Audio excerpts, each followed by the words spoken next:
మిత్రులారా నమస్తే, నేను మీ Prasadamurthy. China India, India China, ఈ విషయం ఎప్పుడు వచ్చినా సరే మనకి సరిహద్దు మీదకి దృష్టి వెళ్ళిపోతుంది. అదిగో చైనా వాడు మన ఇండియా బార్డర్లోకి దూసుకొస్తున్నాడని, లేదా దూసుకొచ్చేసాడని ఇట్లాంటి మాటలు వినిపిస్తూ ఉంటాయి. చైనా వాడు మన మీద ఎప్పుడో ఒకప్పుడు యుద్ధం చేసేస్తాడని, ఎప్పుడో ఒకప్పుడు మన దేశాన్ని ఆక్రమించేసుకుంటాడని ఇలాంటివి కూడా మనం వింటూ ఉంటాం. దీనికి సంబంధించి చాలా చర్చోపచర్చలు జరుగుతూ ఉంటాయి. చైనా కేవలం మన బార్డర్స్ దాటి మన దేశం మీదకు వచ్చి దండయాత్ర చేసి మన దేశాన్ని ఓడిస్తాడా, లేదా మరొక విధంగా పరోక్షంగా మన దేశాన్ని దెబ్బతీయగలడా? సైన్యంతో, ట్యాంకర్లతో కాకుండా ఇంకో రకంగా కూడా ఇండియాని దెబ్బతీయగలడా? ఇండియానే కాదు, ఈ ప్రపంచంలో ఏ దేశాన్నైనా సరే చైనా యుద్ధం చేయకుండా, ఒక నెత్తురు చుక్క కారకుండా చైనా మొత్తం ప్రపంచాన్ని జయించి జగజ్జాతగా నిలుస్తుందా? ఇట్లాంటి మాటలకి సమాధానం కావాలంటే ఫిబ్రవరి 3వ తేదీన లోక్సభలో రాహుల్ గాంధీ ప్రతిపక్ష నేతగా మాట్లాడినటువంటి మాటలు ఒకసారి మీరు వినాలి. Just Rahul speech in Lok Sabha అని కొట్టండి, వచ్చేస్తాయి. ఆయన చాలా విషయాలు మాట్లాడాడు. ఎన్నికల కమిషను, మహారాష్ట్ర ఎన్నికలు, ఇవన్నీ కూడా చాలా విషయాలు ఎప్పుడు చేస్తున్నటువంటి ఆరోపణలే. కానీ ఆ ఆరోపణలకు సమాధానం రాదని ఆయన కూడా చెప్తున్నాడు. ఎన్నికల కమిషన్ నుంచి అసలు రాదు. ఇవన్నీ కూడా పక్కన పెడితే రాహుల్ గాంధీ చెప్పినటువంటి ఒక విషయం చాలా ముచ్చట వేసింది. నాకే కాదు, అధికారంలో ఉన్న బీజేపీ వారికి కూడా ఆశ్చర్యంతో పాటు ముచ్చట కూడా వేసి ఉంటుంది. ఏమిటయ్యా అంటే, మనం కన్జ్యూమర్స్గా మిగిలిపోయాము. కన్జంప్షన్లో మనం ముందున్నాము, వాళ్ళు ప్రొడక్షన్లో ముందున్నారు. చైనా ఇంకా ఇంకా ఇంకా ముందుకు వెళ్ళిపోవడానికి, ఇండియా ఇంకా ఇంకా ఇంకా వెనక్కి వెళ్ళిపోవడానికి this is the only reason we remind as consumers. కన్జంప్షన్లోనే ఉండిపోయాము, ప్రొడక్షన్ వైపు చూడలేదు. ప్రొడక్షన్ మేక్ ఇన్ ఇండియా అని బాకాలు ఊదేమే తప్ప మనం చేసింది ఏమీ లేదు. కానీ చైనా ఇండస్ట్రియలైజేషన్లో వచ్చినటువంటి రెవల్యూషన్ని అందుకుంది, టెక్నాలజీలో వచ్చిన రెవల్యూషన్ని అందుకుంది. ఆర్టిఫిషియల్ ఇంటెలిజెన్స్ అని ఇప్పుడు ప్రపంచం అంతా కూడైకొస్తుందే, ఆ ఆర్టిఫిషియల్ ఇంటెలిజెన్స్ అమెరికా సొంత, లేకపోతే ఫ్రాన్స్ సొంత, అగ్రరాజ్యాల సోకాల్డ్ అగ్రరాజ్యాల సొంత అనుకుంటున్నటువంటి క్షణంలో డీప్ సీక్ అనేటటువంటి ఆర్టిఫిషియల్ ఇంటెలిజెన్స్తో ప్రపంచాన్ని గడగడలాడించేశాడు చైనా. రాహుల్ గాంధీ ఏమన్నాడయ్యా అంటే, ఇది మనము కన్జ్యూమర్స్గా మిగిలిపోయాము, వాళ్ళు ప్రొడ్యూసర్స్గా ముందుకు వెళ్ళిపోతున్నారు. ఇలాగే ఉంటే స్థితి, వాళ్ళు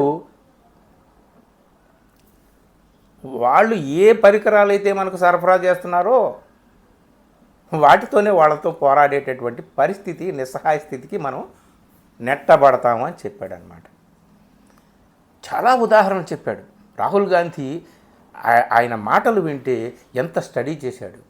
టెక్నాలజీ విషయంలో, ఆర్టిఫిషియల్ ఇంటెలిజెన్స్ విషయంలో చైనా ముందుకు పోవడానికి కారణం ఏమిటి, ఆయన అధ్యయనము, ఆయన అవగాహన, ఆయన పరిశీలన, ఆయన విజ్ఞత, ఇవన్నీ కూడా అతని మాటల్లో నాకు కనిపించాయి. ఇంజన్లు వాడకంలో ఉన్నాం, వాళ్ళు బ్యాటరీలు, ఎలక్ట్రానిక్స్, ఇన్బిల్ట్ కెమెరాతో ఆ పరికరాలు వాడుతున్నారు. చాలా సోదాహరణగా ఆయన వివరించాడనమాట. కాబట్టి మిత్రులారా, మీరు ఉపాధి రంగంలో ఎందుకు వెనపడిపోయారు? నిరుద్యోగుల సైన్యం ఎందుకు ఈ దేశంలో ఇంకా ఇంకా ఇంకా ఇంకా పెరిగిపోతుంది? వీటన్నిటి మీద దృష్టి పెట్టలేదు. వాళ్ళు దృష్టి పెట్టారు, చైనా వాళ్ళు. ఇండస్ట్రియలైజేషన్లో వస్తున్నటువంటి మార్పుల మీద వాళ్ళు దృష్టి పెట్టారు. మీరు ఎంతసేపు ఈ సోషల్ సెక్టార్ మీదే ఉండిపోయారు. సోషల్ అంటే సామాజికమైనటువంటి అంశాలు, అంటే అధికారాన్ని ఎప్పుడూ చేజిక్కించుకోవడం కోసం, ఎన్నికలంటే అధికారం, అధికారం అంటే ఎన్నికలు, లేదా ఎన్నికలు అధికారం అంటే ఒక పార్టీ లేదా 2 పార్టీల యొక్క స్వప్రయోజనాలు ఇంతవరకే మీరు పరిమితం అయిపోయారు తప్ప మీ దృష్టి మీ కన్ను దీన్ని దాటి ముందుకు వెళ్ళలేదు.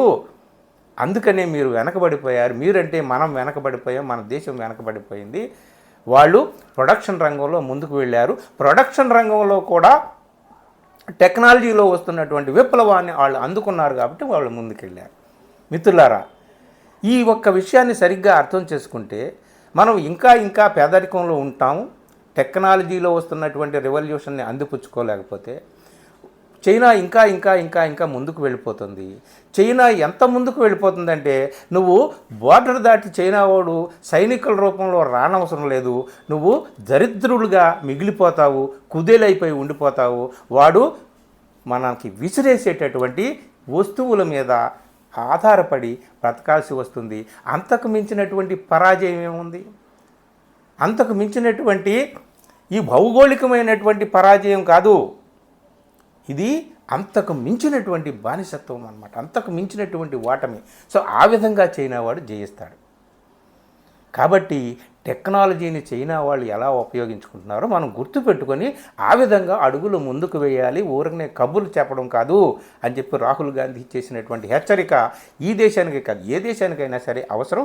కనీసం అతను వేసినటువంటి ప్రశ్నలకు జవాబులు చెప్పక్కర్లేదు, కానీ అతను చేసినటువంటి హెచ్చరికను పట్టించుకొని ఇప్పటికైనా ముందుకు వెళితే మంచిది. ఈ విషయంలో కూడా చైనా వాళ్ళ సామెతలని మనం ఇక్కడ వాడుకోవాలండి. చివరికి చైనాలో ఒక సామెత ఉంది. అదేమిటంటే 30 ఏళ్ల ముందు నువ్వు చెట్టు వేసి ఉంటే ఇప్పుడు ఫలాలు వచ్చేవి, పళ్ళు కాసేవి, అవి అందరూ ఆరగించేవాళ్ళు. అయ్యో నేను అప్పుడు వేయలేదే అని చెప్పి నువ్వు దుఃఖించకరా, ఏడవకరా, ఇప్పుడైనా మొక్క నాటు, మరో 30 ఏళ్ళకైనా నీ మనవలో ముని మనవలో అనుభవిస్తారని చెప్పి చైనా వాళ్ళు అంటారు. అంత దూరదృష్టి ఉంది వాళ్ళకి. అంతేకాదు ఆకలి వేసిన వాడికి చేపలు పెట్టడం కాదు, చేపలు పట్టడం నేర్పు అంటాడు. ఇక్కడ కూడా మనం బాగుపడడానికి కూడా చైనా వాళ్ళ సామెతలే వాడుకోవాల్సినటువంటి పరిస్థితి వచ్చింది. వాళ్ళకి ఆ ముందు చూపు, ఆ విజ్ఞత, ఆ ప్రణాళిక ఉన్నాయి. వీటన్నిటికీ తోడు అవినీతి రహితంగా నిజాయితీగా వాళ్ళు ముందుకు వెళ్తారు. కాబట్టే జనాభా ఎంత ఉంటే ఏంటండి, జనాభా కారణం అని ఏడుస్తూ ఉంటారు ఇక్కడ. మరి చైనా జనాభా ఏమైనా తక్కువ? కాబట్టి వాళ్ళకి ఆ ముందు చూపులో ముందున్నారు కాబట్టి అలా ముందుకు వెళ్ళిపోతున్నారు.